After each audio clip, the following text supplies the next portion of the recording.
watching WeAllBe News Radio, News Free Dixie for the 21st century. I'm Thaddeus Matthews. Now, I want to talk about this young Dolph situation right quick and wrap it up, because I'm going to touch on the FUBU thing a later time. I got my own FUBU story. FUBU supposed to be a key sponsor of the Hip Hop Awards in Memphis. For some reason, they pulled out at the last minute because the mayor, Paul Young, the mayor of Memphis, had a big press conference about them bringing the FUBU festival. Y'all know FUBU, for us, by us, the people who urban were back in the late 90s, 2000s. One of their biggest investors was A.L.L. Cool J, one of the greatest rappers of all time. They also had a record label in the early 2000s, the early aughts. They call them aughts, no, it was always the early 2000s, whatever. I think 2000. They had put out an album, whatever, with all-star lineup. But they supposed to been having their hip-hop festival here, and they pulled out the last minute.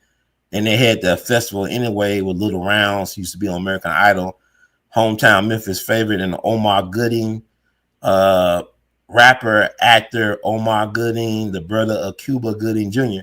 He was a co-host. And they had a great turnout at the Cannon Center, but they didn't have the key sponsor there. And I don't know. I'm looking forward to seeing what the story was about that. But I want to talk about, there's so much stuff going on. Govan, Hernandez, Govan, he beat his case, man. The state versus Hernandez, Govan. You know, he supposed to be in the mastermind in the Young Dolph situation, right? Young Dolph was the Memphis rapper that was killed at Makita's Cookies in South Memphis. They got some good cookies, by the way. And he was only, he was 36. He would have been 40 this year. Young Dolph would have been 40 this year. Sad, tragic thing. Can't bring him back. You know. But I want to talk about old boy.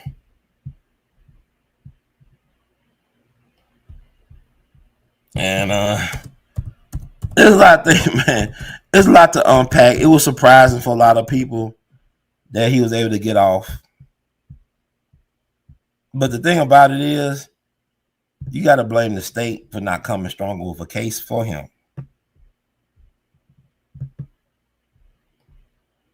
And I just want to touch on that, you know, because I'm a black news outlet. I'm a Memphian. And I'm a Dolph fan. Like I said, we honor Dolph. And it was very shocking. And not really shocking to me, per se. It wasn't really shocking. I'm trying to get an image up here. Okay, that's the image. Cause like for us, by us media right here, I'm doing it. They ain't gonna hold y'all too much longer. But I just want to talk about this.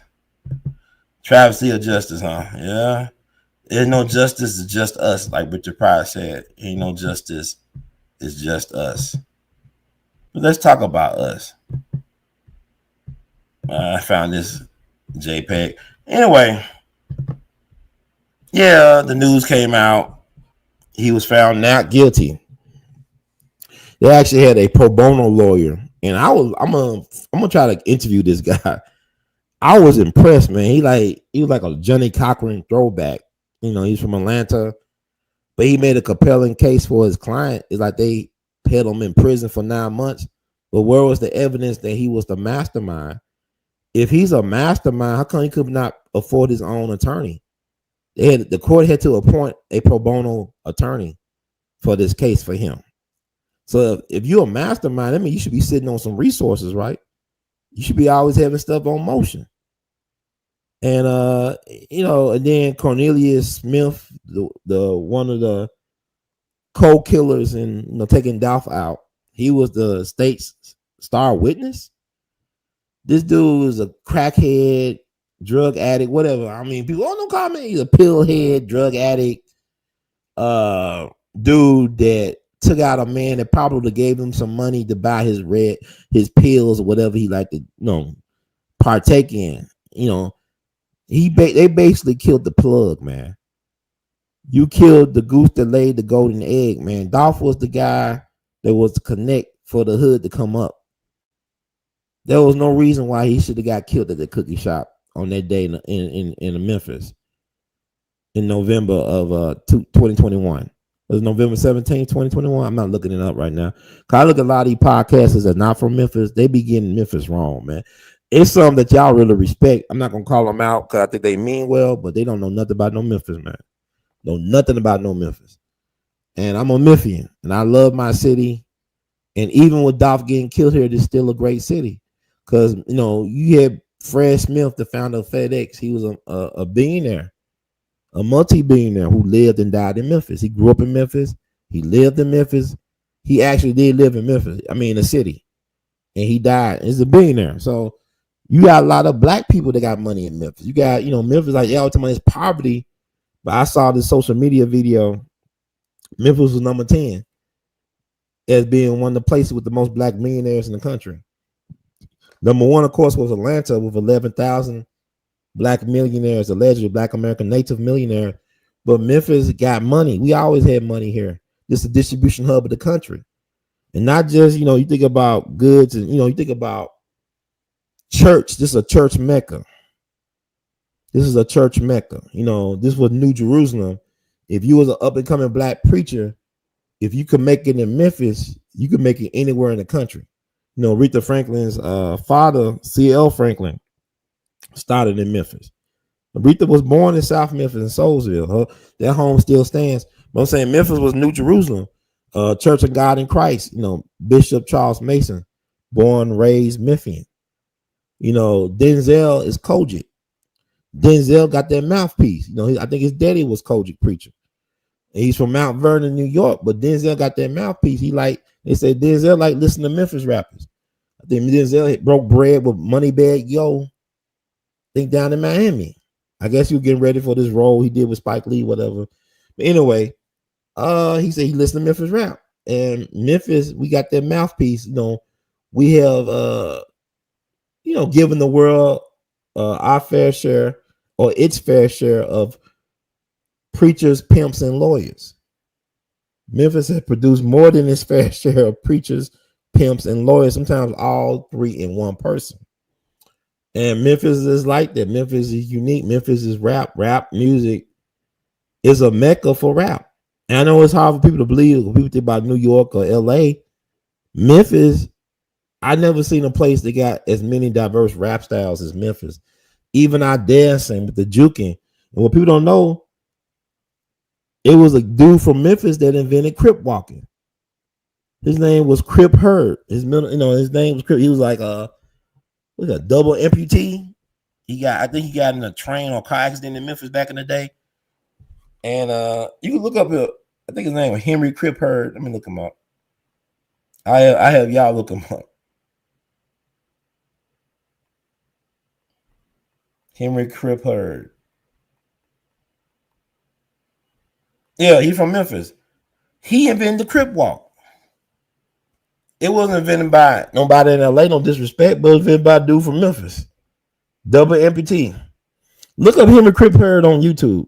You won't be disappointed. And I'm just laying the groundwork for me. Memphis is the birthplace of modern America, Holiday Inn, FedEx, Piggly Wiggly, all got their initial starts. I mean, you know, you had AutoZone was started in Forest City, Arkansas, with Nathan Bedford Forrest, a Memphian and Klansman and war criminal found in Forest City, Arkansas. That's the same place where they kept T.I. in federal prison for them gun charges. It's also the birth home of Al Green, Reverend Al Green, one of the greatest soul singers of all time. But the Memphian found in Forest City, Arkansas, and AutoZone was founded in Forest City, but it's headquartered in Memphis. It's like FedEx was started, had connection to Arkansas. They are all headquartered in Memphis. Memphis is the birthplace of modern America. There are more recorded songs in American music history about Memphis than any other place in the country. So put some respect on Memphis' name. What they said, I don't know if it's a travesty of justice because they could not make their case. The prosecution could not make their case. If Govan was the go-between, Juke and the killers, then how come there's no paper trail of that? If your star witness is one of the killers, Cornelius Smith, who's already facing life imprisonment, he has no chance to get parole. Why does he care? He's a crackhead or whatever. Why would he care to tell the truth if he got nothing to really tell the truth about that's going to make his situation better? You think about Cornelius Smith put his cold killer Straight Drop behind bars because they both was in on it, right? And Straight Drop was quiet than a church mouse when all that was going on with his trial. And you gotta give up Memphis. We keep our trials short. There ain't gonna be no Young Thug or OJ Simpson stuff.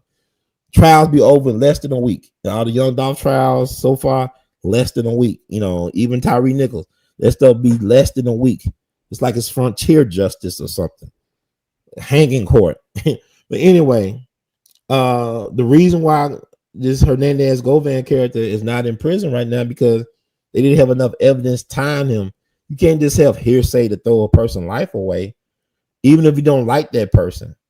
But I believe actually that Big Juke was the mastermind. That's why he got lit up at a repast, like some Godfather stuff.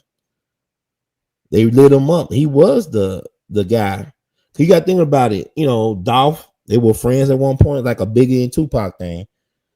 Dolph was looking out for him when Yo Gotti turned his back allegedly on his brother. And then, you know, he switched up sides. I guess he wanted new friends dead, whatever. Dolph did one of the most incendiary rap dish songs of all time. And don't play with me, play with your itch. So listen to that. People talking about Kendrick Lamar. You can talk about Tupac hit him up. But that thing right there, don't play with me, play with your itch. He really was going after Yo Gotti's brother. Yeah, Yo Gotti got collateral damage and all that, you know, big head dude that know how to move. But he really was going after Big Juke because Big Juke, he used to take care of Big Juke. And he wasn't so good with his brother Yo Gotti. So, I mean, I can see Big Juke saying, you know what, I want to take this dude out. And look, Big Juke got taken out. And he had resources because that's Gotti's brother, CMG. They got resources. You know, Hernandez Govan, he's destitute, indigent, living in Orange Mound. You know, trying to get by on whatever stuff he was selling, pills, and also gambling. I guess being a semi-professional gambler.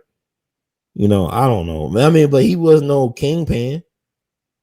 He ain't no big meat or nothing like that. He ain't no brother named Carl Pettis. Whatever they got brother named what's his name? That's what's his guy name? What is that dude name?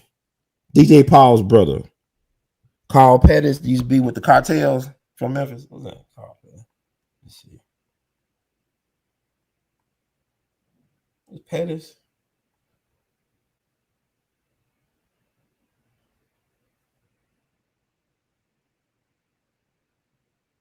Oh, Memphis. Kingpin. I love like internet. You just type in some weird stuff. Okay. I said Carl Pettis now. Craig Pettis. Is it Craig Pettis? Yeah, Craig Pettis. That's DJ Paul's health brother, I believe. He wasn't no kingpin like that. That man couldn't afford no lawyer. They get pro bono lawyer given by the state. And the state paid for their own defeat. It's like the Memphis DA office kind of like the Washington Generals with the Harlem Globetrotters because they took a lot of L's with Tyree Nichols case, not guilty. Now this stuff with Hernandez Govan, not guilty. But if he's not guilty, he should be in prison. I don't care how people in their feelings about it. I mean that pro bono lawyer is something else. He got a lot of clientele. Cause like the problem with the Just Us system is that a lot of times people are in prison because they take those plea deals. They may be innocent, but they don't have the resources to afford, I guess, the top attorneys and investigating people, like, you know, private investigators and stuff like that. Whereas Hernandez Govan got that treatment like he was paying top dollar, like he was a kingpin or a VIP or whatever. Where he had this, you know, great lawyer from Atlanta, and also he had an investigative chain. He had a team, you know. He had, you know, some. I know Handel Durham, whatever, the Memphis lawyer. He's very prominent here in Memphis. He was on the team with the lead lawyer, whatever. So he had help. And I promise you, if they actually had something connecting him to the Dolph thing that was physical, tangible, he would be in prison right now. But it was done right. And I hate, and I'm a Dolph fan, but I believe that the kingpin was Big Juke, or the mastermind was taken out back in January of 2024. I believe, Big Juke had the resources. And it's quite possible that Yo Gotti didn't know about it. I mean, it's possible. People say, "Oh, this stuff ain't possible." I mean, it's possible that people do things on your behalf and you don't know nothing about it, or they could do things for so-called selfish reasons and try to act like it's on your behalf. Because, like I said, they had a big falling out, Big Juke and Young Dolph. So, I mean, I don't wish no ill. I'm not gonna play God with this brother. I mean, he looked a lot different than he has in the past. You can tell he's been stressed out. He wasn't been getting no good sleep. He spent 9 months in prison, from my understanding. The court of law is not about what you know, it's what you can prove. At the end of the day, it's not about what you know, think you know, it's what you can prove. And so I still see some hope. But as far as the Dolph thing, I think it's over with, because Big Juke is dead. And Yo Gotti, whatever people think about Yo Gotti, I like Yo Gotti's music and stuff. I like his stuff. I mean, Yo Gotti's talented to me. Like anybody, I don't play like, I can't. If I love like Young Dolph, I can't like Yo Gotti. Shit, I love Tupac. I still listen to Biggie, and I like both. They both great. But my thing is this with Yo Gotti, he moves smart. Yo Gotti don't think like no street Negro. He ain't hanging out on the block, on the corner, in the projects.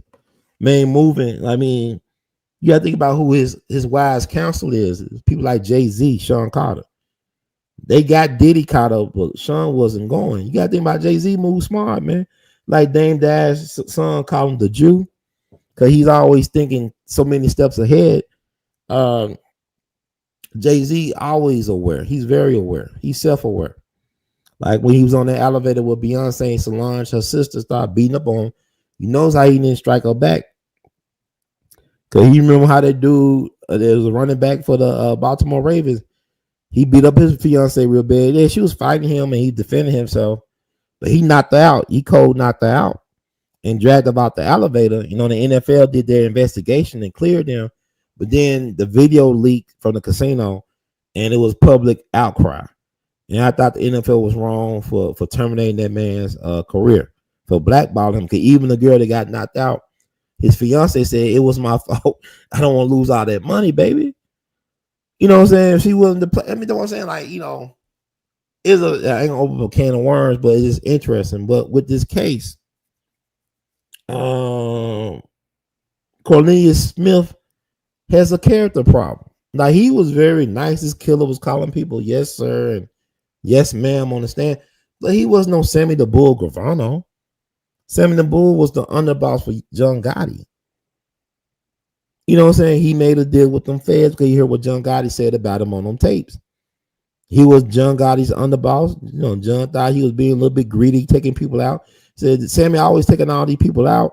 He's not ordering the takeouts and stuff like that, but he's always taking these people out. And so he said, well, Sammy just getting greedy. He just want people's businesses and whatnot. I'm not allegedly telling him to do all that. He feel like John was planning him to take him out.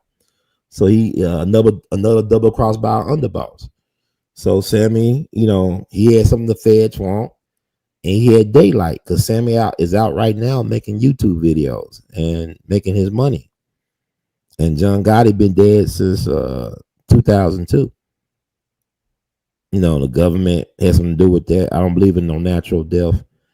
The government allegedly gave John Gotti cancer because quite possibly he could have been getting out of prison because of what they did in the court. They basically railroaded John Gotti's civil liberties in court just to get him.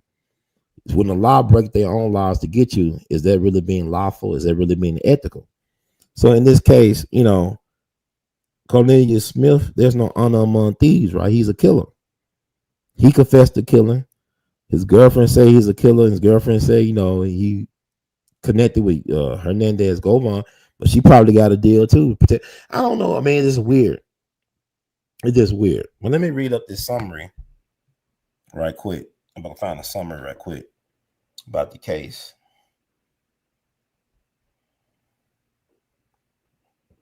Can you even think about the Real Murder Inc. days, right? When you had Abe Kid Twist Rellis, who snitched on the other Murder Incorporated members, end up getting his boss, Louis Lepke Buckhalter, the chair in Sing Sing back in March of 1944. Louis Lepke Buckhalter was a powerful Jewish gangster, one of the co-founders and leaders of Murder Incorporated, the Real Murder Incorporated, not the Irv Gotti. And he's the only mob boss in U.S. history to be sentenced to death. He got the electric chair because people like A Kid Twist Rellis snitch. You know, he was a hitman, and he ended up like he was in a guarded hotel room. Somehow he fell out his window several stories to his death, and the cops don't know how it happened. They say he was a canary who couldn't fly. He was the canary who couldn't fly. So let's see if I can read a little bit of this. I'm happy to be free. Hernandez Govan found not guilty in Young Dolph murder. Hernandez Govan, the alleged mastermind in rapper Young Dolph's murder, was found not guilty on all charges in court during day 4 of his trial Thursday morning. The jurors, all from Shelby County, made their decision in just 3 hours. Okay. Govan spoke with WREG crews after the verdict, thanking the jury, his family, and few friends who stuck by him and knew that he was innocent and didn't shy away from him. Thank you to the jury for getting this right and getting my life back, Govan said. I knew in my heart I was innocent. Without God, I don't even think I would have made it this far. I'm just happy to be free. During this trial, Aurora, I guess this is a question of the legal system. I guess this is lawyer, maintained admitted shooter and witness Cornelius Smith testimony could not be trusted. If you sat through the trial and watched the evidence the way it was presented, the things that they didn't do as far as going to getting the video surveillance camera, doing the call detail records of the tower hits, all of that could have been done and we could have avoided this nightmare, he said. The defense says evidence may have been fabricated, pointing to the alleged getaway car, the white Mercedes-Benz discussed during the trial. Testimony revealing it was never wiped down with bleach. It's like some O.J. Simpson stuff. Aurora, and if this case was an example of how the Shelby County courts operate, then Memphis should be worried. I can only imagine how hard it is for the public defender with their cases or other appointed lawyers that do this, and how many people shouldn't be in prison, he said. Govan said after this trial, he may be leaving the Memphis area. Court ended on day 3 with the jury adjourning after the deliberations. The jury is expected to resume deliberations until a verdict is reached. On Wednesday, state prosecutors called one witness to the stand, Dr. Scantleberry, who performed Young Dolph's autopsy before resting in case. Okay. Defense attorneys then called 2 witnesses to the stand, Lieutenant Michael Colburn with the Memphis Police Department and Vivian Ferguson, an 18-year-old neighbor of Cornelius Smith's father, after his request to dismiss the case was denied by the judge. Okay.